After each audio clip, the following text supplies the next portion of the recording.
Welcome to Strong Principles. I'm Rob Delacruz. I'm Larry Medina. And I'm Pete Miller. All right. We got Pete in the house with us on there. So on today's episode, we're going to cover the importance of programming. And we're going to go over a couple of things with programming, and not just programming, but people's kind of like their perception of what's a good workout, because people are confused a lot of times. What you see, and the industry kind of like sends a lot of messages, but a hard workout that you're super fatigued doesn't mean it's a good workout. And programming is laid out specifically for a goal, and you should be able to like kind of see where that goal is heading to. So the part I love about programming is it's art, it's picture. And the problem is a lot of people only see a snippet of it. Yeah. So they don't fully understand where it's going or what you're going to get at the end. Yep. And that ends up causing problems. Yeah. Yeah. Okay. Yeah. So walk me through that. Like what does that look like? All right. So before I even get into the way that programming looks, is think about, like, quite often as programmers, and Pete's a big programmer too, is we tend to, there'll be a workout and someone tells you what they like or they want to see more of. And it's like, that was a really hard workout and they were laying on the ground. Well, that doesn't necessarily mean it was a good workout. And when you think about good workout, is like, what did you receive from that workout? I want to go saying, like, doing a hard workout there's nothing wrong with it, but only looking and only doing hard workouts, you're going to run into a problem. And when they say hard, that usually means fatigued and they're exhausted and they're sweating.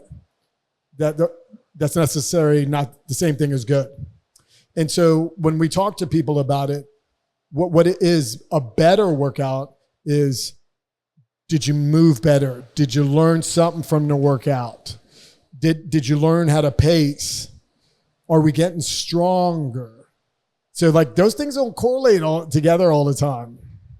Yeah. So just to not to sidetrack already, but I have a buddy of mine who he's older, but back in the day, he actually ran college hurdles, 400-meter hurdles. Yep. And he was a stud. Apparently he was invited to try out for the Olympics. So he, very, very good. He's in his late 50s now. He still runs like 5 miles 3 to 4 times a week. And it's funny because we're talking about this, and he still runs that, but he doesn't run it at the intensity that he used to. Now it's like, and we were talking about this yesterday because we were like, he's chasing that endorphin high, right? And he's like, dude, I can't get there anymore because I'm recovering from all these injuries. And so, to your point about the programming, it's just chasing that endorphin, right? Like that runner's high, like that's the part that I feel people get stuck on. Yep. And thinking that because I hit that, this must be the best workout ever because I have the euphoria. It does feel good. No doubt about it. But it's also not always good, right? Correct. And so I'm going to take a step back and say training for sport is much different than training for like health and like the longevity. That's much different. So training for sport, there's like a specific goal, and you're going to do everything you can to get better at that goal, which is the sport, even at a detriment to your health. So training for health and fitness and doing straight training for that, much different. You don't want to be running yourself into the ground, because a lot of elite athletes, especially someone the Olympics or something even close to that, or collegiate, they're not healthy because joint issues, hormonal issues, the sustainability of that type of training. Because like most athletes' windows are not that long. And if you're training for health, you want that 10, 20, 30 year span. So that's a big difference. So athletes make mistakes, staying on a tangent, is they try to keep training like that. And you have to have a total different perspective. You got to look at things a lot different. A lot of times with a workout is like, did you feel better after the workout? Not that I was tired, not that I'm fatigued and I was sweating. Now that can be a part of it, of your workouts, like sometimes, but if that's all you're looking for, then you're going to break down and have problems. Now, what do we feel about soreness the next day? Like, what does that indicate, right? So I can barely squat to take a dump, right? Not a good indicator of a good workout. No, not at all. Not at all. No, so extreme soreness is overreaching. So we went too far. You're trying to feel it a little bit, but not so much where it's going to like debilitate things the next day, because that's overreaching. And a lot of times what you do is when you first start getting into new movements or even a new regimen or routine, you'll go a little hard and then you're really sore. The repeated bout effect is when you do something, the next time you're not going to be as sore over and over. That'll mitigate some of that. But some people look for that all the time. Yeah, because I was even thinking about this the other day where, so back in the day, like somebody who had never worked out, I would try and put them through like a circuit, right? They get discouraged, whatever. And then I started thinking about it. I'm like, you don't even have to do all this. Like, honestly, like the whole goal is to move, right? And to train your body into these certain movements. So honestly, like just do like 30 push-ups today. Yeah, and call that a win. So it's the minimal effective dose is what we're chasing. You don't want the intensity isn't a good indicator because you want longevity. So if you over push and you're too sore, you can't work out the next day, you're not going to get the longevity or volume that you need to get better. So we want to find minimum effective dose, which is going to produce results, but be sustainable over a long time. Yeah, Pete's 100% right. And so when we're looking at things, when we're programming, it's the big picture. It's like the week, and then it's like the phase of like whatever weeks it's going to be. So if you go and you crush people one of the days, that's going to send, like there's going to be a problem the rest of the week. That's going to affect the next workout and workout after. So like Pete is talking about the minimum effective dose. You're trying to send a signal and like a stressor for someone to adapt, but not so much of a stressor where they can't recover and it's going to affect the next workout or two. So there's a fine line in that. Yeah, no, that makes sense. That makes sense. So what should I be looking at, right? So yeah, so what when you look at it when you're doing it is one, being really fatigued and really sore, not good indicators at all. Also is what you think is good, is it a really good workout? Because a good workout means, hey, I'm getting better at something. I'm moving better, getting stronger. I'm building up more endurance. I'm building a better aerobic base. So is it doing that? Going hard and just being out of breath or being sore does neither one of those. Yeah, and if I could sidetrack, right, Pete, because you're with the police force. If I'm always sore and if I'm always fatigued, what does that do for me when I'm on the job and shit gets real? You can't produce. You're useless. It's detrimental to your health. It's detrimental to your job. You may get killed. You can't save the public that you work for. So again, we want that minimal effective dose that we're going to be able to produce at a high level over a long period of time. Yeah, and so Rob, with that, right? Like, how do we translate that for the general people? Yeah, and what we're mostly speaking is general population, and how you translate it to it is it's laid out. It's the volume that how it's laid out, and it's how the workouts are laid out throughout the week. And so you're looking at a couple of days of pure strength training with a progressive volume and intensity over time. Then you're looking at a couple of conditioning days, maybe one more intense, one longer, slower. And then you're looking at probably a mixed day. But the thing is, like I try to like explain to people, is going hard and like, for instance, doing a Metcon or some super intense sprint intervals, those don't always mean you're getting better because they're hard. But a lot of times they could be detrimental to you and send you backwards. You got to look at the big picture. So just because when we lay out workouts, I got to lay out a 6-day-a-week program. So if you only show up 2 days a week, I mean, you're doing a group program. So it's got to be laid out. So I got to think about people that are doing 6 days a week. Ideally about 4 to 5 days is what you want, but I still got to lay out 6 days. So that means that each one of those days got to pair to the next one and throughout the week. So if you do anything too hard or too much in volume or too much intensity, then it's going to affect the whole week. Now, what happens, people, they might miss a day or two and I want a real hard workout. Well, that's cool that you only made it one day this week or two, but I can't program for that individual unless you want to do individualized personal. So you have to kind of understand where it's at. And also, you want to think about one workout doesn't make you. but it will break you if you do something to yourself or hurt yourself.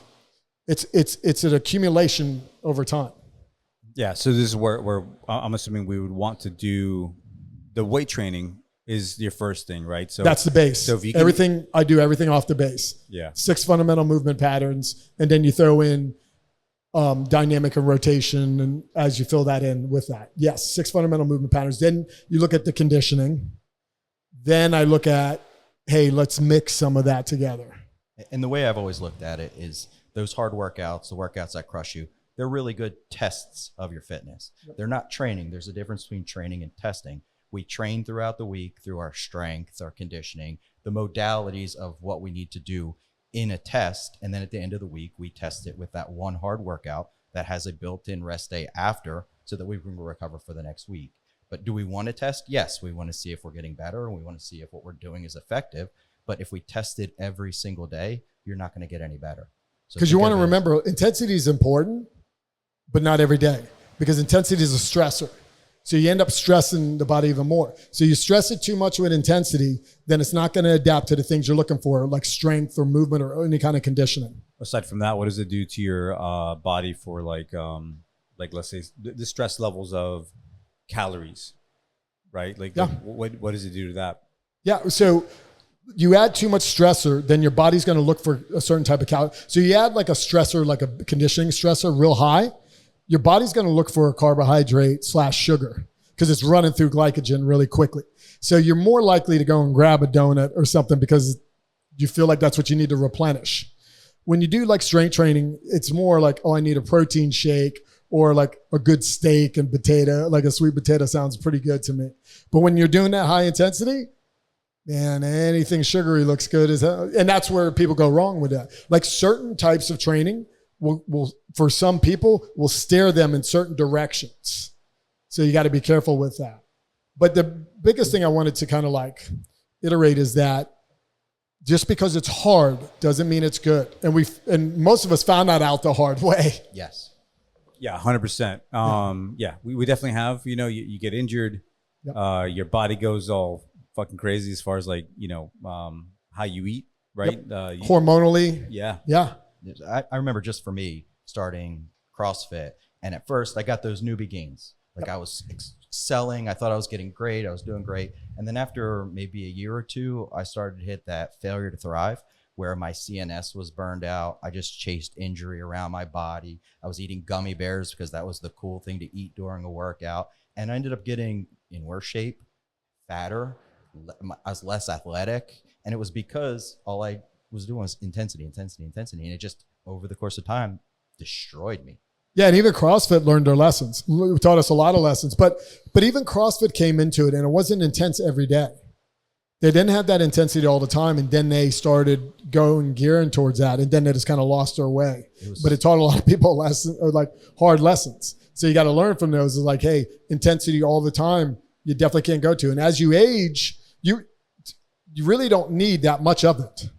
Like, to be honest, 1 intense to 2 intense workouts in a week is probably all you need as far as like real hard conditioning / moving through things out of breath. A recoverable volume. Yeah. But also, right, like, so when you say intense, like what is an intense workout, right? Because like somebody may think like intense means like, oh, I got to run this 5K in under 20 minutes, right? But that's not necessarily the case. What we're saying is like an intense, like, hey, bench press, shoulders, chest, shoulder, arm workout, back workout. Yeah. So intensity is kind of like defined a couple different ways. One is like volume. So you added a lot more volume to your like strength training is considered intensity. And then the other intensity is considered effort, like CrossFit considers like the faster you go, the harder you go. That's an intensity. So I'm using like both those terms a little bit. So even when you're strength training, you want to put good effort, but it doesn't always have to be that high level intensity because you're going to break down. Even same thing with conditioning. You don't want that high level of conditioning because both those take a long time to recover. And even younger people can bounce back a little bit, but they still shouldn't be doing it as much. Older people take even longer to bounce back from it. Yeah, because if you do it younger, it's going to take you a lot longer when you're older. Yeah. I mean, I I often hear, like, we'll do like a conditioning Metcon or something on a Saturday. It's like, how come we don't do these all the time? It's like, man, if I let you do that all the time, you wouldn't be here very long. So they have a misunderstanding of like what's good and what they should be doing. Well, and that's the thing I think for your gym that I noticed when I first came here is that you throughout the week break down those modalities. Yep. Monday will be a strength, Wednesday strength, Tuesday is a conditioning, Thursday conditioning. And then we'd come to the workout on Saturday and every one of your members would blow me out of the water. Yep. And I was doing intensity, 3 days on, 1 day off, just like you're supposed to. And I would come here and just get laid to waste by your members. And it's because they're being trained properly and they're able to do that one workout at a significantly higher intensity than myself because they're perfectly trained. Yeah, they're practicing a movement, they're separating it, and then they're putting it together sometimes. But the thing is like I'm trying to explain to people is like, we program in a certain way. I've tried it all different ways. In order for you to be a member of mine for 15 to 20 years to 25 is my oldest people I've worked with, you want a sustainable approach. Now there's going to be a mixture of everything. Now, all the time, you might love one particular type of workout, which is the high intensity, which a lot of people do, but we can't do it all the time. So that's the thing people got to understand. Just because you like think it's a good workout or you really like it doesn't mean that's the one you should do all the time. And so when we lay out programming, I have to lay it out that way. It's a group program. It's not like a me program, individual. So Yeah, because if it was you, it would be way different, right? Like, yeah. Correct. Yeah. Yeah, like if I'm doing an individual, then it's specifically laid out for the individual's goals. And I would still kind of, depending on what's going on with them, how I laid it out. I'm doing the group program. It's laid out for the bell curve of the majority of the people, give or take some. So you got to be careful. And it's a 6-day-a-week program. Most people only need like 3 to 4, possibly 5 at the most. Makes sense. Yep. And the thing that you do well too is the controlling of volume and intensity throughout the week. Yeah. You'll have maybe a Monday will be intense, Tuesday, Wednesday won't be. It'll be more of like only lifting and accessory. Thursday will be a zone 2 so that you've built in 2 days to recover from the Monday, Tuesday, and then Friday and Saturday be hard, but then you have Sunday off. So you kind of balance the ebb and flow of your intensity smartly. Yeah. And I know we're getting close to the end, but just to I'll put directions on workouts. Now you don't have to follow my directions. I'm not the police. You can do it any way you want, but there's a reason why it's laid out so that the next day you can go into the next day being a lot more fresh. But you go ahead and you do like a Thursday, what Pete was talking about. It's like a little bit of a zone 2 or like slower pace. And you go and you crush yourself, which they quite often do. Well, then the next day is going to be affected. And the next day is going to be affected. It wasn't laid out like that. If you understand how the nervous system works, you wouldn't do that because you'll get a lot more out of it if you do it the other way. Like I said, I'm giving you directions. You ain't got to do what I say, but I've been doing it a little while. And if there was a better way, I'd be doing it.